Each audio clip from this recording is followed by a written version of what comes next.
નમસ્કાર મિત્રો, કોઈનેક્સ તરફથી ગુજરાતમાં 2 એક્ઝિબિશન રાખેલા છે જ્યાં તમે જૂના સિક્કાઓ વેચી શકો છો અને જૂના સિક્કાઓ ખરીદી પણ શકો છો. પહેલું એક્ઝિબિશન છે સુરતમાં કૃષિ મંગલ હોલમાં, જે 13 અને 15 મે રાખેલું છે. મિત્રો, આ એક્ઝિબિશનમાં કોઈ પણ પ્રકારની ફી નથી, બિલકુલ ફ્રીમાં તમે અંદર જઈ શકો છો. મિત્રો, કોઈ પણ ટિકિટ નથી આ એક્ઝિબિશનની, આમ જનતા માટે એકદમ ફ્રી રાખેલું છે. તમારી જોડે જો મોટું કલેક્શન હોય કોઇન્સનું તો એ લઈને તમે સુરતમાં જઈ શકો છો. મિત્રો, અને બીજું એક્ઝિબિશન રાખેલું છે જૂનાગઢમાં, જે 16 અને 18 મે રાખેલું છે. જૂનાગઢમાં પણ તમે બિલકુલ ફ્રી જઈ શકો છો. મિત્રો, અહીંયા કોઈ પણ પ્રકારની ટિકિટ લેવામાં આવતી નથી.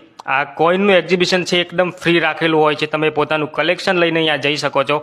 તો આ વિડીયોને શેર કરજો. મિત્રો, અમે 1500 જેટલા લોકોના કોઇન્સ લીધા છે. મિત્રો, હજુ ઘણા લોકો બાકી રહી ગયા હશે, કારણ કે ઘણા લોકો પાસે ઘણું બધું કલેક્શન હોય છે. તો અમુક લોકો જાતે પણ આ એક્ઝિબિશનમાં જઈ શકે છે. ત્યાં તમારે કોઈ પણ વ્યક્તિની જરૂર નથી પડતી. મિત્રો, તમે જાતે જોઈ શકો છો, ફરી શકો છો અને પોતાના સિક્કા વેચવા માટે મૂકી પણ શકો છો.